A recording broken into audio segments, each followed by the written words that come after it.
आसी और राज के बीच एक ऐसा रिश्ता पनप रहा था जिसे ना तो उन्होंने नाम दिया था और ना ही पूरी तरह समझा था।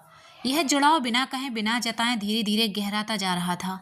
लेकिन इस घर और समाज में कुछ लोग ऐसे भी थे जिन्हें उनका यह बढ़ता करीबपन बिल्कुल मंजूर नहीं था। राज ने बड़े सलीके से आसी को सामने कुर्सी पर बैठाया।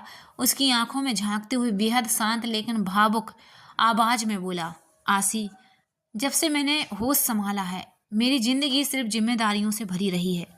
दादाजी की हर जिम्मेदारी मैंने अकेले निभाई है। इस कारोबार, इस साम्राज्य को मैंने अपने दम पर खड़ा किया है। सच कहूँ तो प्यार, अपनापन, परवाह, इन सब का मतलब मुझे कभी नहीं समझ आया। दादाजी के लिए मैं हमेशा स्टाफ रखा, हालांकि वो मेरे दिल के बहुत करीब हैं, लेकिन आज मैं ये सब महसूस करना चाहता हूँ सिर्फ तुम्हारे साथ। क्या तुम मुझे प्यार करना सिखाओगी? इतना कहते कहते राज उसके सामने घुटनों के बल बैठ गया और उसके हाथ थाम लिए। आसी का दिल भर आया। वह उससे अपना लेना चाहती थी, लेकिन तभी उसके मन में बीते जख्मों की याद कांप गई। उसने झटके से अपना हाथ छुड़ा लिया और पीछे हटते हुए कठोर स्वर में बोली, नहीं राज, मुझे यहाँ जिस वजह से रखा गया है बस वही तक सीमित रहो। मुझसे कोई उम्मीद मत रखो। मैं किसी की जीवन साथी बनने लायक नहीं हूँ। बाहर से वह जितनी भी सख्त दिख रही थी, भीतर से उतनी ही बिखर चुकी थी। उसके मन में एक ही डर था, जिस दिन राज को उसके अतीत का सच पता चलेगा उस दिन वह खुद ही उससे दूर चला जाएगा। उसे लगता था कि वह इस घर की इज्जत नहीं बन पाएगी। उसने राज से विनती की कि वह उस पर दबाव ना डाले। राज पूरी तरह से टूट चुका था।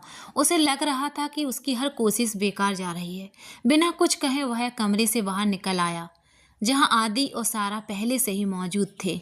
आदि ने उसके कंधे पर हाथ रखकर आसी के बारे में पूछा, लेकिन राज ने कोई जवाब नहीं दिया। तभी एक नौकर घबराया हुआ दौड़ता हुआ आया और हाँफते हुए बोला, सर, बाहर बड़ी बुआ आई हैं। यह सुनते ही राज और आदि दोनों चौंक गए।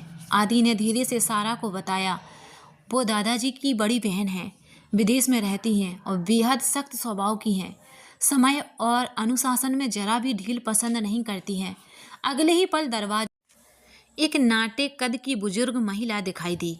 उन्होंने जींस और ढीला सा सफेद टॉप पहना रखा था। चेहरे पर गाढ़ा मेकअप, लाल लिपस्टिक, खुले बाल और आंखों पर काला चश्मा। हाथ में एक स्टाइलिश पर्स झूल रहा था। राज और आदि जैसे ही उनके पैर छूने झुके, उन्होंने तुरंत रोक दिया। अरे अरे हैंडसम बॉयज, मैंने कितनी बार कहा है पैर मत छुआ करो, मैं कोई बूढ़ी नहीं हूँ, उन्होंने हंसते हुए कहा। फिर राज के चेहरे की उदासी देखकर बोली, राज, ये लटका हुआ चेहरा क्यों? सोनू मल्होत्रा के रहते कोई उदास कैसे हो सकता है?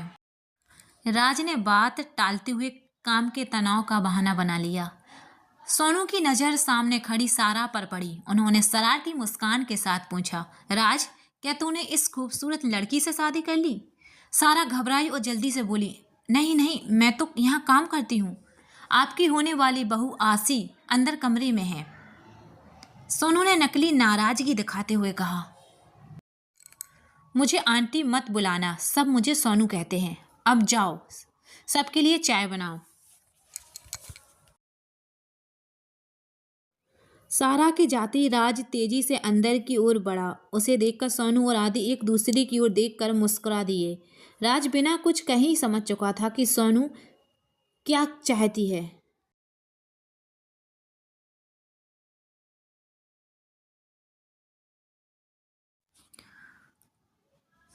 वह चाहता था कि आसी उसके सामने एक सलीकेदार सा सख्त बहू की तरह दिखे। उधर कमरे में आसी अभी खुद को संभाल ही रही थी। उसने सादा सा कुर्ता सलवार पहन रखा था और दुपट्टा हमेशा की तरह ठीक से ओढ़ा हुआ था। तभी राज हड़बड़ाता हुआ कमरे में आया। आसी, जल्दी करो, वह बोला, तुम्हें अभी तैयार होना होगा। प्लीज एक खूबसूरत सी साड़ी पहन लो। आसी उसे हैरानी से देखने लगी। राज ने अलमीरा खोलते हुए कहा, अभी सवाल मत पूछो। अगर वो तूफान अंदर आ गया तो सब उलट पुलट पुलट जाएगा। तूफान? आसी ने धीमे से पूछा। राज ने अलमीरा से गहरे लाल रंग की साड़ी निकालते हुए कहा, सब बाद में बताऊंगा, बस इसे पहन लो, इसमें तुम बहुत सुंदर लगोगी। आसी हैरान थी। जो राज हमेशा आधुनिक कपड़े पसंद करता था, वही आज उससे साड़ी पहनने की विनती कर रहा था। वह मजबूरी नहीं थी, बल्कि एक अनुरोध था। राज ने उसके कंधे पर हाथ रखकर कहा, सोचने का वक्त नहीं है, प्लीज। आसी ने सिर हिला दिया। साड़ी लेते हुए वह अंदर जाने लगी। तभी राज ने ब्लाउज और बाकी सामान भी उसे पकड़ाया। जल्दी करना, उसने कहा, मैं उन्हें ज़्यादा देर तक बाहर नहीं रोक पाऊंगा। आसी ने उसे बाहर जाने का इशारा किया और कहा, दरवाज़ा ठीक से बंद करना।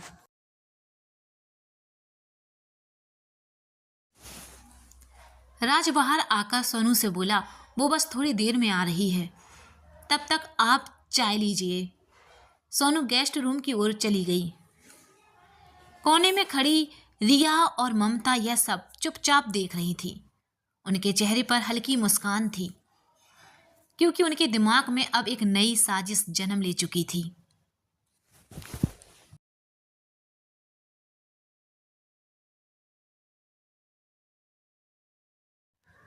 ममता और रिया एक कोने में खड़ी सब कुछ छुप कर देख रही थी। रिया ने दांत भींचते हुए धीमी आवाज में कहा, अब समझ आया इस घर को बार बार क्यों चमकाया जा रहा है।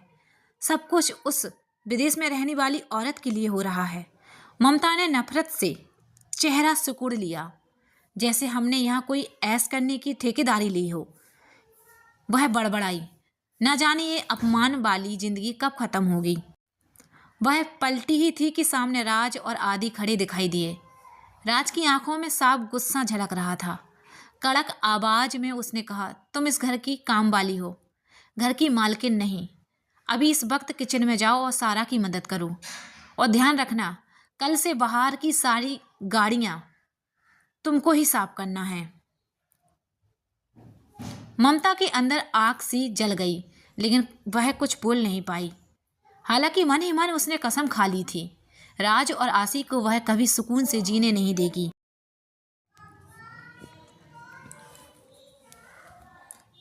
उधर सोनू सोफे से उठ चुकी थी।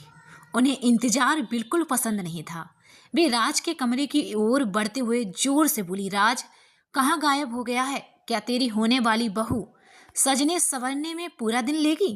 राज घबराहट में कमरे से बाहर आने ही वाला था कि उसी पल दरवाजे से आसी बाहर आई। राज वहीं ठिठक गया। उसकी नजरें आसी पर टिक गई। गहरे लाल रंग की साड़ी, खुले बाल जो कमर तक गिर रहे थे, माथे पर हल्की सी बिंदी और गले में मंगलसूत्र। उसकी सादगी में एक अलग ही गारिमा थी, ऐसी सुंदरता जो दिखावे से नहीं, आत्मविश्वास से झलक रही थी। आसी ने हल्की झिझक के साथ पूछा, मैं ठीक लग रही हूँ ना? कहीं उन्हें ये सब अजीब तो नहीं लगेगा? राज ने उसकी हथेली थाम ली।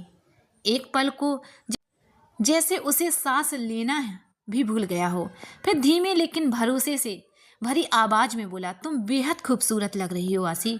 बाकी सब मुझ पर छोड़ दो, मैं सब संभाल लूंगा। अब चलो। राज की नज़र जैसे ही आसी पर पड़ी, उसकी सांसें थमसी गई थीं। लाल साड़ी में लिपटी आसी, खुले बाल, मांग में सजा हुआ सिंदूर, हल्का सा मेकअप। उसकी सादगी में एक ऐसी चमक थी जो किसी भी दिखावे से ज़्यादा असरदार थी। उस पल राज को लगा जैसे उसके सामने कोई साधारण लड़की नहीं, बल्कि किसी और ही दुनिया की खूबसूरती खड़ी हो। वह खुद को रोक नहीं पाया, धीरे धीरे उसके पास आया और भर्राई आवाज में बोला, आसी, इस रूप में तुम बिल्कुल किसी स्वप्न जैसी लग रही हो। सच बताओ, क्या तुम इस पहनावे में सहज हो? आसी ने मासूम सी मुस्कान के साथ उसकी आंखों में देखा और बोली, हाँ राज, अगर सोनू जी को यह अच्छा लगेगा तो मुझे भी इसमें कोई आपत्ति नहीं। उनकी खुशी मेरे लिए ज़्यादा मायने रखती है।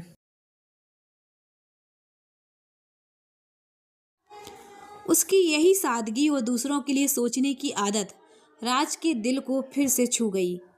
उसने अनायास ही आसी का हाथ थाम लिया।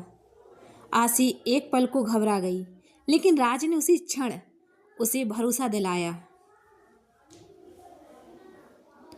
डरो मत, मैं हर कदम पर तुम्हारे साथ हूँ।